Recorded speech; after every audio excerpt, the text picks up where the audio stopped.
Welcome back to Court TV Live, your front row seat to justice. I'm your midday host, Julie Grant. We are following some breaking news happening right now in the state of Georgia, where convicted killers Gregory and Travis McMichael have reached a plea agreement, or almost reached a plea agreement. It still has to be approved by the court. We don't know the terms of it, but it's for the federal case. Remember, they're set to go on trial in federal court, facing hate crimes charges for the 2020 death of jogger Ahmaud Arbery. So we know that there have been notices that plea agreements have been reached in the case that were filed very late Sunday night by federal prosecutors. And those notices really don't contain a lot of information. But we do know that there were just two notices filed, one for Gregory McMichael's case, one for Travis McMichael's case. But we know there at the table, you see, we've got three. Well, you can't see them all sitting there, but there are three defendants in this case. As you know, William Roddy Bryan is the neighbor who's also charged, but there's no notice of any type of plea agreement pertaining to Roddy Bryan. So we don't know the details about these plea agreements. All we do is we know that the federal government has filed notices, and there's going to be a hearing today. We just got word that at 2:45 p.m. Eastern time, there's going to be what's called a change of plea hearing for both Gregory and Travis McMichael. This is in federal court in the state of Georgia, and the judge is allowing the media to listen to the proceedings on a conference call. We're not allowed to record it, so that means we can't broadcast it, but we can have our journalists here at Court TV listening to that hearing. So once we listen to that, we'll get the details on what exactly is being offered by the federal government, and in exchange, the change of plea, because these defendants, they've pleaded not guilty to get to this point right now, but changing that plea would presumably mean a plea of guilty, and we have to figure out what the agreement is, if there's an agreement to the charges, to the sentence, or to both, could be both. So many unanswered questions. But we do know that Lee Merritt, who is the attorney who is civilly representing the Arbery family, we've seen him a lot with Ahmaud Arbery's mother, Wanda Cooper Jones, expressed being very unhappy about about the agreement reached. He took to Twitter today and was saying that Wanda Cooper Jones is devastated about this deal, and she's going to assert her rights as a victim. She has every right to go in court and be heard during this plea agreement, change of plea hearing, today, and let the court know that she is opposed to it. And so what we are able to garner from Lee Merritt's tweets is that these defendants may be serving their sentences in a state facility as opposed to a federal facility. And Lee Merritt, this is his opinion on Twitter. He's saying federal prison is a country club when compared to state prison. And so he's saying this deal was done yesterday. But remember, everything still has to be approved by a judge. So nothing is approved, nothing is final. And federal prisons are certainly not country clubs. Let me bring in my guests for some discussion on that. Let me bring in Attorney Stuart Ryan, based in Pennsylvania, and Attorney Rob McKinney, based in Nashville, Tennessee. Great to have you both. There's a lot that still needs to be sorted out here. Rob, let me go to you first.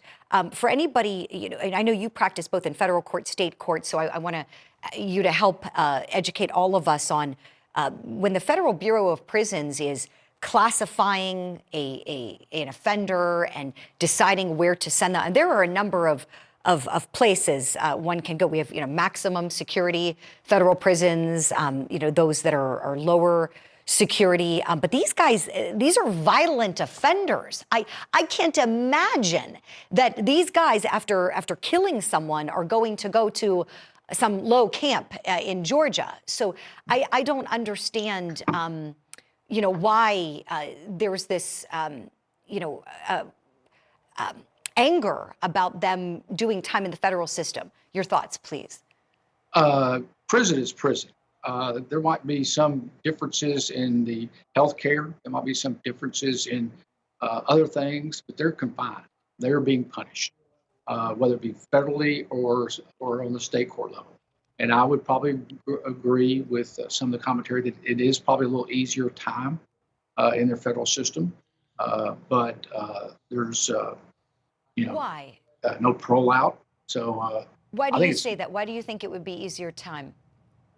Well, I think that there are some programs. I know that They try to, if people like or get elderly, they go to a special prison ward, like some of the financiers, like one of the guy that had the New York, he went somewhere and where he died.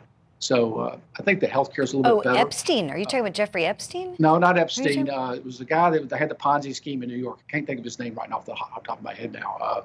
Okay. But he recently passed away in federal court. Okay. Well, I guess my point is, let me go to you on this one, Stu, is we don't know what prison these guys would be going to federally, number one. So that's one. Two, I'm just venturing a guess here. I can't imagine, I mean, them being violent offenders, being convicted of murder, that they're going to go anywhere that's going to be easy for them. I would think this would be, a federal penitentiary where this is hard time. Stu. Yeah, look, like you just heard, prison is prison. And I don't think anybody would want to spend a day there, let alone the rest of their natural lives, which is what these individuals were sentenced to in the Georgia state system. And so presumably any sort of a sentence they would face federally would have to be consistent with that. I have anecdotally heard from individuals that have been incarcerated in both facilities that there's a preference for federal prison. Why that is, I couldn't tell you. But the other thing to consider too when you're talking about the federal system is that if you're in Georgia state prison, you're going to be confined somewhere within the state of Georgia. If you want to see your family, you want to see relatives, you want to see friends, the likelihood is that they're going to be able to get to do that. In the federal system, you could be sent literally anywhere in the country. So, these guys could end up in the West Coast, in Iowa, all over the place, which certainly, makes it a lot more difficult in terms of your own living circumstances if you want to be able to see people that you care or love about in person. That's a really good point too, which is why I'm struggling to understand why Attorney Lee Merritt was saying that the Arbery family wants these guys in the state system and not in the federal prison system. But we're hoping to talk with Lee Merritt later today. That is the hope. And so hopefully he can explain to us what the rationale is there and why. The family has been through so much. I mean, what a dreadful ordeal for them, as you both know, going through the state trial for these defendants. And with this, so it seems that two of these defendants, Rob, have reached an agreement, the McMichaels, but we've still got William Roddy Bryan, and they all have separate counsel, and there's no mention of an agreement. So I guess reading between the lines here, does it seem like he's still going to be going to trial at this point? Well, that's what it looks like. He got a different sentence, I think, out of Georgia than the other folks. Right, he has a chance of parole where the others don't. That's right. Correct. That's right.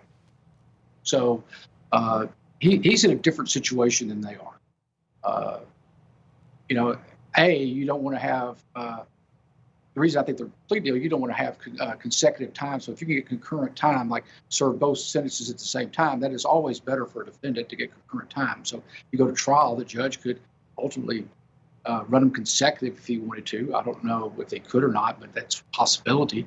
But what would happen is even if they did the federal time first and they were released early, they would still come back out on the Georgia sentence because it would be hanging over their head.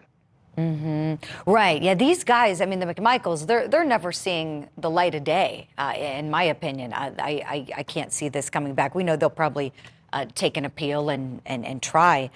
We do have a statement that Lee Merritt, the attorney for the Arbery family, put out. And this says, quote, both Wanda Cooper Jones and Marcus Arbery, the parents of Ahmaud Arbery, are vehemently against this deal. This proposed deal would allow the McMichaels to enter federal custody and serve the first 30 years of their sentence in a preferred federal prison. The family is devastated at this development, end quote. Now, I don't know what he means by preferred federal prison. Stu, correct me if I'm wrong, but it's my understanding when the Bureau of Prisons, the Federal Bureau of Prisons, has the jurisdiction to make a decision, I mean, they're deciding, and nobody gets a say-so in where somebody is going. You can't just, as an offender, take your pick. I want to go here. I think I'd like to stay in this prison. Am I right? They're going to be the ones who decide, what goes into that decision. Yeah, that's exactly right.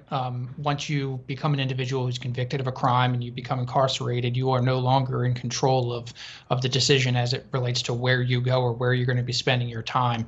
You're, subject to a certain classification system, like you said, and then that dictates where it is that you end up. What'll be interesting to see in this particular case is what move, if any, Mr. Merritt, on behalf of his clients, actually take, because at least in the federal system, there's a pretty strong Crime Victims' Rights Act, a Crime Victim Bill of Rights, that provides the victim of a crime, including the family member of a homicide victim, the right to stand up, to object, to make comment about whether it's a plea agreement or a sentence or whatever the case may be. There's even remedies thereafter, in terms of seeking an appeal of a review of a decision to accept an agreement like this when there's been an objection made. So, it'll be interesting to see not just this hearing later this afternoon, but in the days and weeks after this, what, if anything, is done in that regard.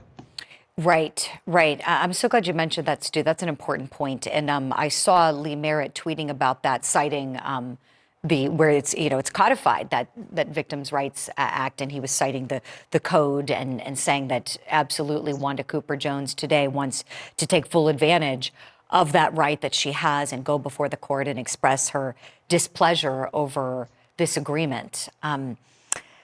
We don't know what's being taken into consideration, right, by these federal prosecutors in offering this deal. But if we had to venture a guess, Rob McKinney, let me go to you on this. We know that they must consider the victims in the case. The victims can't dictate what happens, but they need to consider how Wanda Cooper Jones and Marcus Arbery feel about this agreement that involves the case over their son's death. But what other considerations go into the choice to offer a plea? Well, they got to look at judicial economy somewhat. These guys have already got life sentences. Is a trial going to accomplish anything other than tax money and tax efforts? They're putting out a conviction for a hate crime, which sends a signal. They're going to be convicted of that and a murder charge. They're not getting out of prison one way or the other, but it settles the dispute. Department of Justice gets a conviction on a hate crime, and they send them off to prison.